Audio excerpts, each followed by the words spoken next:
And so what was his site missing from an organic search perspective or a click-through rate perspective, and hence a ranking? And just to make a quick point, his site looked nice. It did. If you looked at it visually, you said, oh, that's a nice I was website. slightly That's discouraged when I looked at it. Because you thought it was going to be good on the back end. Until I really went in and looked really well at it. Yeah.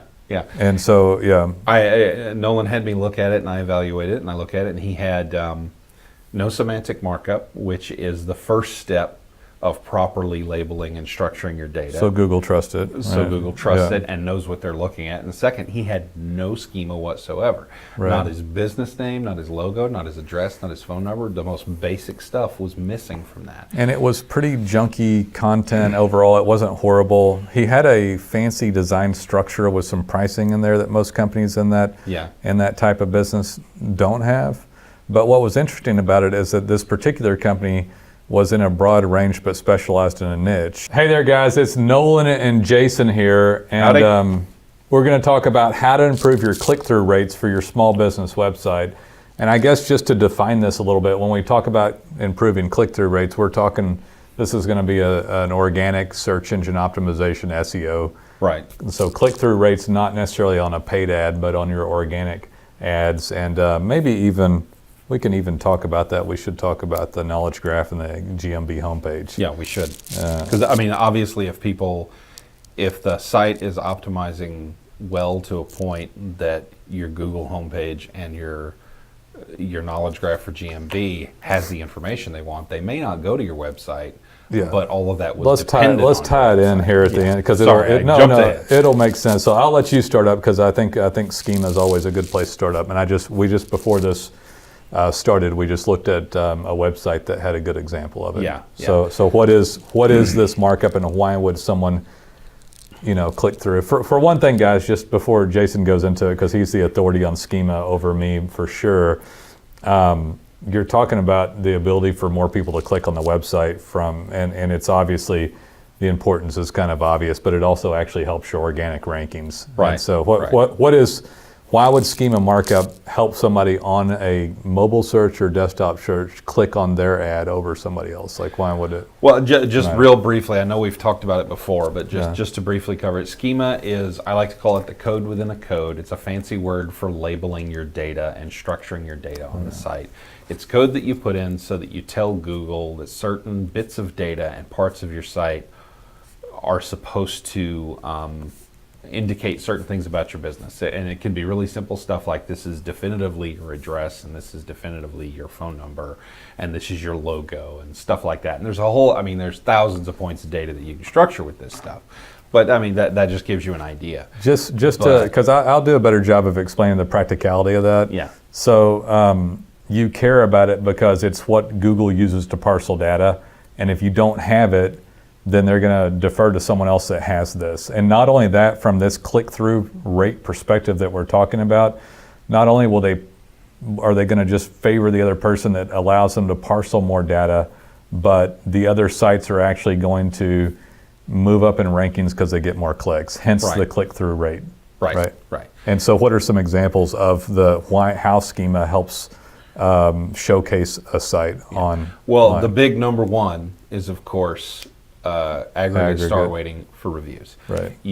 If you have reviews, whether those, whatever source they come from, and you properly schema and structure the data on those reviews, you can have an aggregate star rating, which obviously is like your average rating across all your reviews. And if you have schema done properly on that, you've probably looked at it yourself, you've seen a search result, and you've seen those stars right there in the search, right there on the search page, down in the organic rankings. Some people have them, some people don't. Well, the people that have them are the ones that have schema, and the people that don't are the ones that don't. Right. And that grabs the eye. It doesn't just draw the eye, because every other thing on that page is a blue link and black text, blue link, black text, and all of a sudden, yellow stars. And it draws the eye, and it tells the user, the customer, potential customer, oh, these guys have a 4.5, and these guys have a 5. Safe place to go. Yeah, this I should check this out because these are a trusted source. So that's your first one, and that one's kind of a no-brainer. You should be doing that, and if you're not, Right. you And need we were to. just talking about actually my brother who we do business for. Yeah. And his pictures in there, presumably because we marked it up with schema. Yeah, and that's another cool thing is you've probably looked at search results and you've seen little thumbnail pictures get pulled in down in the organic search results, and sometimes Google will pull that in, but if they pull it in just on their own, Right. you don't know what you're going to get. They'll just grab whatever picture on that page. And just for the record, they don't like that because they don't know for sure what it is. What it is. Yeah, they would much prefer you tell them. I'll give you an example of this because I answer questions for Google on retail locations that I go to. Yeah. And they'll say, hey, do you know this place? Does this picture represent them better? Or does this picture represent them better? And so no one's gone into the Google account and really defined that as much. And even in the Google account, there's so many photos potentially. They want an unbiased opinion about what's the better picture. Yeah, exactly. And they're not marked up in like a schema language on that GMB Google My Business account. So they're asking for clarity so they can trust it better. Right. Yeah. On your website, you can use schema to say, this is my business logo, and this is an image of my business. You can actually, within your Right. local business schemas, there's two schema points, one's logo, one's image. Right. And the image is supposed to be like your storefront, if you've got one, or your office, and Right. the other one's your logo, and they'll show those things. Yeah, they'll show way more photos if you actually mark all the stuff up properly. I'd like to kind of dive off. You remember you just did a site evaluation before we walked in here? Right.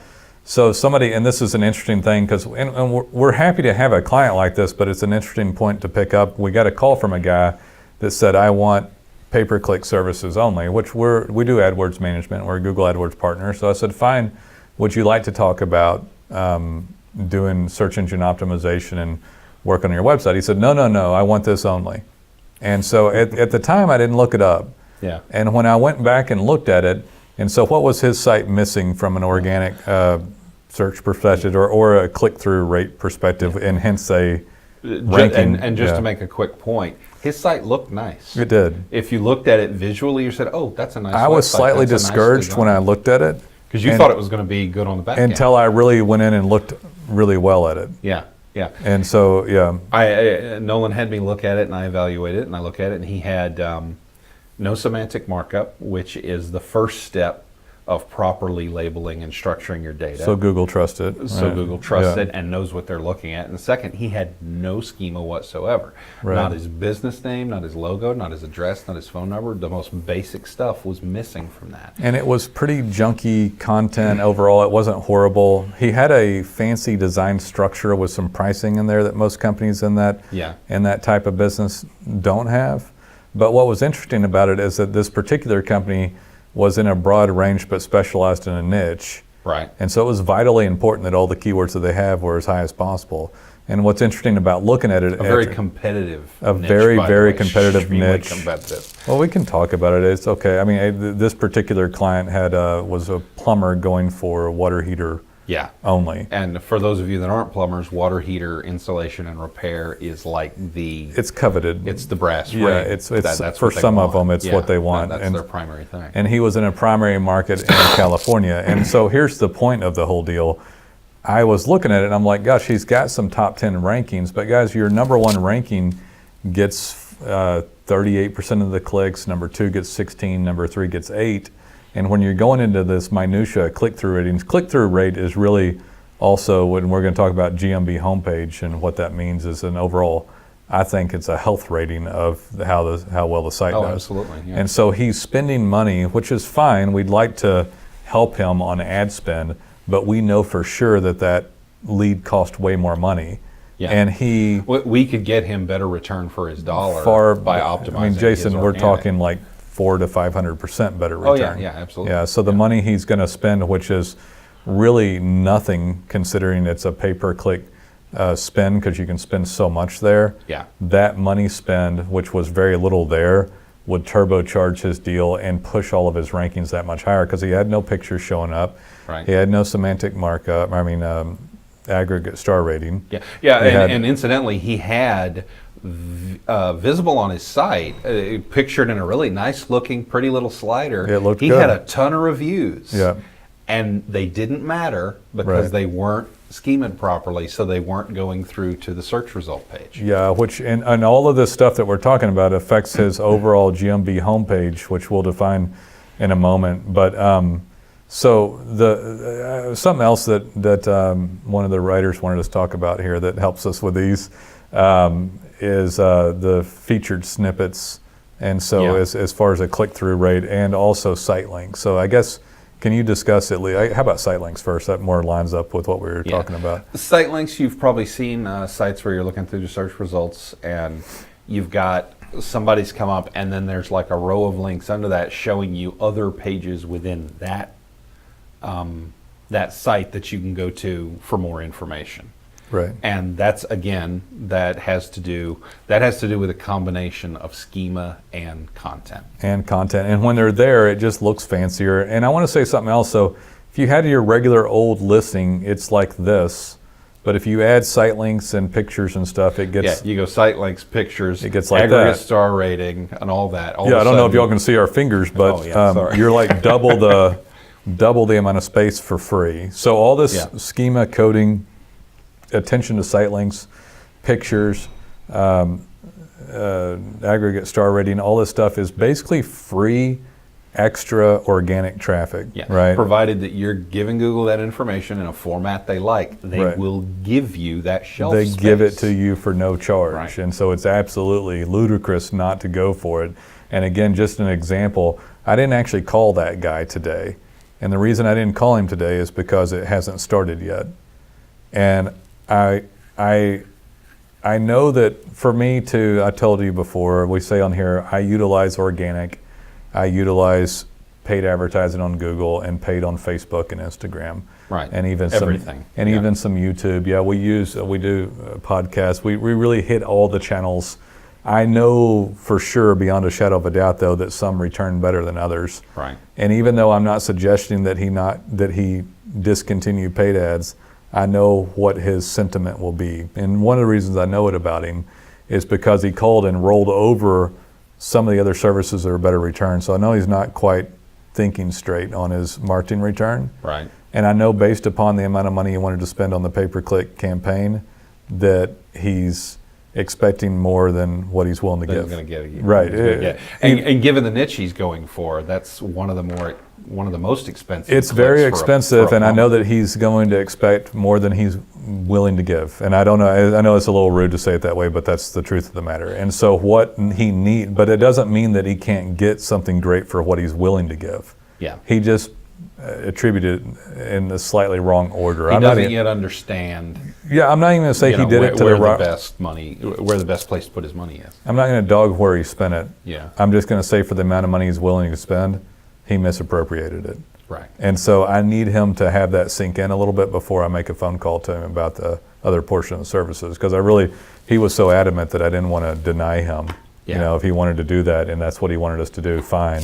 But this sort of stuff is exactly what he badly needs. Right. And maybe I should even send him a clip of this video. And and the thing is, he probably paid a lot of money for that website, and he's proud of it. He has pride. It looks nice. It looks nice, and he, like I said, he paid a lot of money for it, and so he assumes that means it's good. I have another one that I want to do, another podcast, and it's not inappropriate, I don't think, but it reminds me of how clients see their website and how we see it, or how Google sees it. Right. And that's a great topic, that right? That is a good topic. And so it's like I compare, like you look at your website with beer goggles on, and the algorithm is at closing time when the lights come on. Right? It's good, right? Yeah.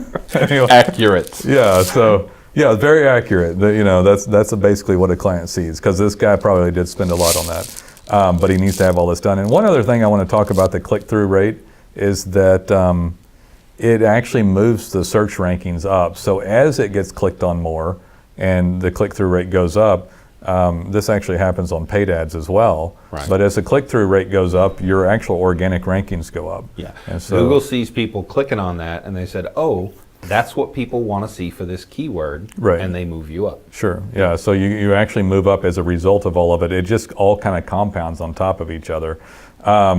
So as all this culminates into this really great information that gets pulled, then you end up having this overall better web presence. And when things are pulled up about you, even that looks better. Like Jason was talking earlier about the logo and naming this stuff. Well, some of this stuff they feel uncomfortable or don't even know what to pull if your knowledge graph pulls up. So if somebody goes in and types in your name on Google and then types in your name, and maybe depending on the name of the company, they might have to type in the city or the word reviews or the word complaints. But they're generally looking for you. And the website itself still plays like a massive integral part, but they don't necessarily go to the About Us page anymore. They trust what the entire web's saying about you. Right. And then that's called your GMB or Google My Business homepage, is that screen that pops up when somebody types in your name and your city.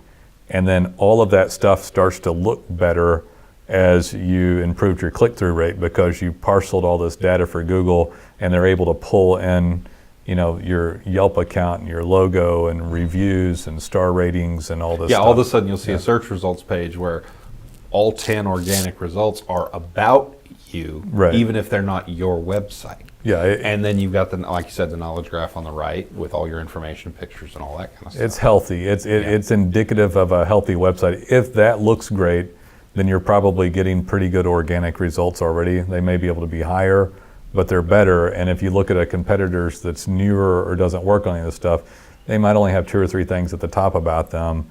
They might even have some bad reviews on a certain one. I get clients calling me and they'll say, oh, well, I've got bad reviews on this platform, but they're great on this platform, Or I'll actually look it up and I only have good reviews on 1 platform or 2, and they have bad reviews on 3 or 4. And what's bad about it, sometimes it is only 1 review. Yeah. It could be but fixed. Google will still show it. Yeah, and they'll show it, and then it looks bad as a whole. And I really think your GMB homepage, which is an industry term for really your homepage on Google, how it looks when people search you, also that click-through rate needs to be considered as well. Yeah, because we're seeing a lot more that people will pull you up and they'll see your GMB homepage and all this information out about you, and they'll sort of do an at-a-glance scan and say good enough and click the phone number. Yeah. But that is, all of that is dependent on your overall web presence, and it's founded on the health of your website. Yeah. And just for the record, guys, everybody acts like this is too hard to do. We do this for a living, and this is all optimizable things that a professional digital marketing agency like us does for you. Right. So it's not easy, but it's easy, right? You just got to call us and have us do it. It's easy for us. It's hard for you. It's stuff that we do. There's some things you can do better, but tons of stuff you need us for in order to get all these little details done so that all your click-through rates and everything else sinks in well. This is a testament to high-end code-based quality work, tons of details, and then Google being able to read it and see these signals around the web. And then it all dances and sings like it's supposed to, and you get way more clicks and impressions and calls that cost much less than having to pay for everything. Right. And by the way, just for the record, you work on your brand. One thing, the GMB homepage is indicative of if it looks good, of a great brand. A healthy brand. A healthy brand that's worked on well from a digital standpoint. The brand's healthy. Right. And which brings you more business, which is why we do it. So that's why we're here. Yep. I'm good with that one. You good with that? I think we covered it. Call us. Take it easy. Bye.